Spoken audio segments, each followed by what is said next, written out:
Halo guys, apa kabar? Semoga kalian semua dalam keadaan sehat ya, dan tetap semangat meskipun kuliah di rumah aja. Kali ini, kelompok kita akan membahas tentang performance-based budgeting atau penganggaran berbasis kinerja.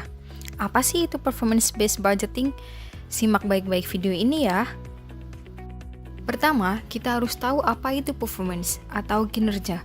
Menurut Peraturan Pemerintah Nomor 90 Tahun 2010, kinerja adalah prestasi kerja berupa output dari suatu kegiatan atau outcome dari suatu program dengan kuantitas dan kualitas yang terukur. Nah, arti dari penganggaran berbasis kinerja sendiri merupakan proses penyusunan anggaran yang dilakukan dengan memperhatikan keterkaitan antara pendanaan dan kinerja yang diharapkan, serta memperhatikan efisiensi dalam pencapaian kinerja tersebut. Performance-based budgeting mencakup 3 hal, yaitu yang pertama, perencanaan kinerja, yang kedua, pengukuran kinerja, dan yang ketiga, monitoring atau evaluasi kinerja.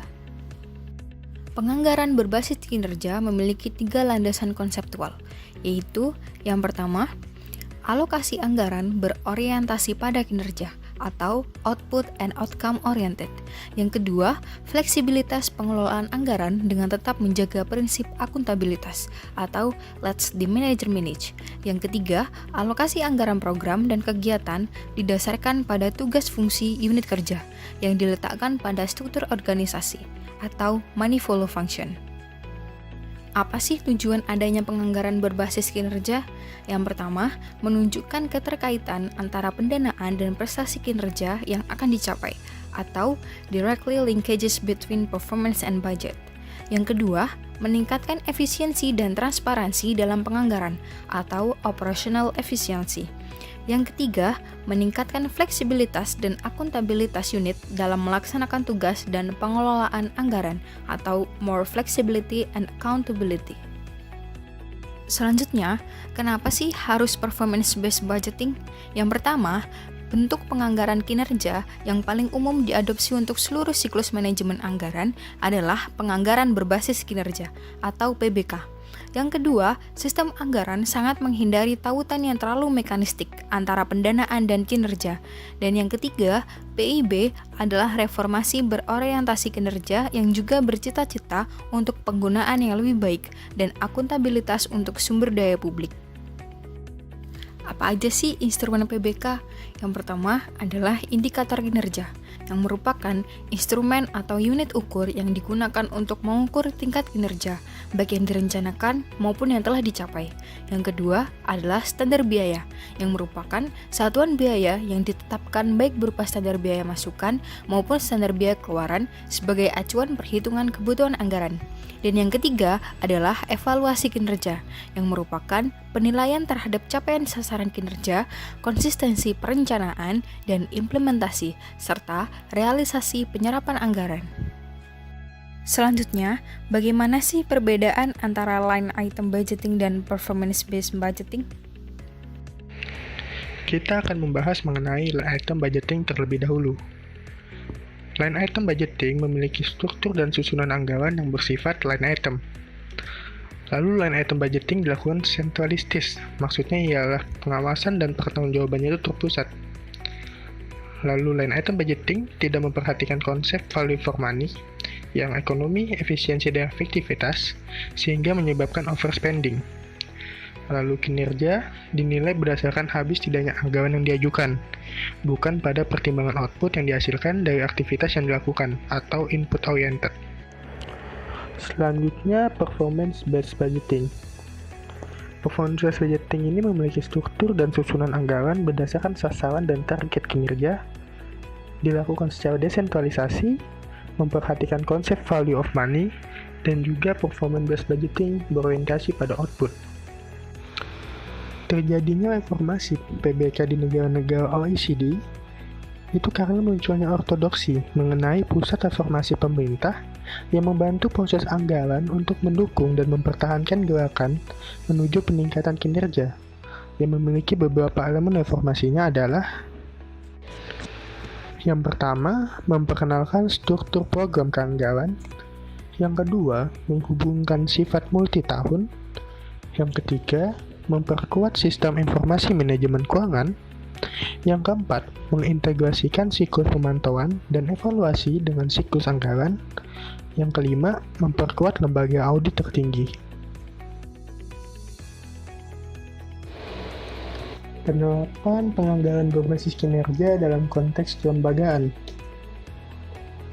Masing-masing negara mengambil jalur yang berbeda tergantung pada tradisi kelembagaan, hukum, dan administrasinya. Konteks kelembagaan individual juga mempengaruhi produksi dan penggunaan informasi kinerja dalam anggaran keputusan dan hubungan antara prioritas kebijakan dengan siklus anggaran. Sementara karakteristik kelembagaan cenderung berdampak pada permintaan dan penyediaan, informasi kinerja mereka seringkali paling tidak dinamis, karena telah tertanam dalam waktu yang lama. Di banyak negara, Kementerian Keuangan telah memainkan peran penting dalam inisiatif untuk memasukkan informasi kinerja dalam siklus anggaran. Sementara lembaga dapat menjadi pendukung kuat untuk perubahan sentralisasi keputusan anggaran di lembaga tersebut, bertanggung jawab untuk menyusun anggaran. Biasanya, Kementerian Keuangan atau bahkan di tingkat kementerian sektor mungkin juga membatasi fleksibilitas mereka yang secara langsung bertanggung jawab untuk mengelola program selama perumusan dan juga pelaksanaan anggaran. Lalu bagaimana penggunaan informasi kinerja dalam siklus anggaran kita? Yang pertama, menawarkan informasi kinerja dalam siklus anggaran. Yang kedua, informasi harus disediakan dengan cara yang memungkinkan untuk menghubungkan perencanaan dan tindakan manajerial dengan keputusan berdasarkan pengukuran kinerja. Yang ketiga, akses informasi dapat meningkatkan transparansi anggaran dengan menghubungkan penggunaan sumber daya publik dengan hasilnya. Yang keempat, membantu mempromosikan partisipasi yang lebih luas oleh pembuat kebijakan, kelompok masyarakat sipil atau individu yang tertarik. Baik, saya Nabila Amalia Dewi akan menjelaskan materi selanjutnya. Mengelola orang-orang untuk kinerja. Jadi, mengapa perlu dikelola? Anggaran perlu dikelola karena anggaran tidak menyiapkan dan melaksanakan dirinya sendiri. Penting untuk menerjemahkan penganggaran berbasis kinerja menjadi reformasi yang produktif, sehingga memerlukan reformasi manajemen. Pada akhirnya, perubahan pada proses anggaran akan berdampak kepada kementerian atau lembaga, dan terutama pejabat senior yang ditugaskan untuk menghasilkan output dan mencapai sasaran program yang selaras dengan tujuan pemerintah. Kemudian, apa dampaknya bagi KL? Dampaknya adalah mendapatkan wewenang dana dan bertanggung jawab atas dana tersebut. Memberlakukan kontrol atas wewenang tersebut tentu tidak mudah. Pertama, sistem yang sebelumnya, yaitu penganggaran berbasis input, menekankan kontrol keuangan dengan berpusat kepada Kementerian Keuangan. Namun, sekarang dana dan tanggung jawab tersebut didelegasikan kepada KL. Kedua, peningkatan delegasi membutuhkan sistem yang kuat untuk akuntabilitas.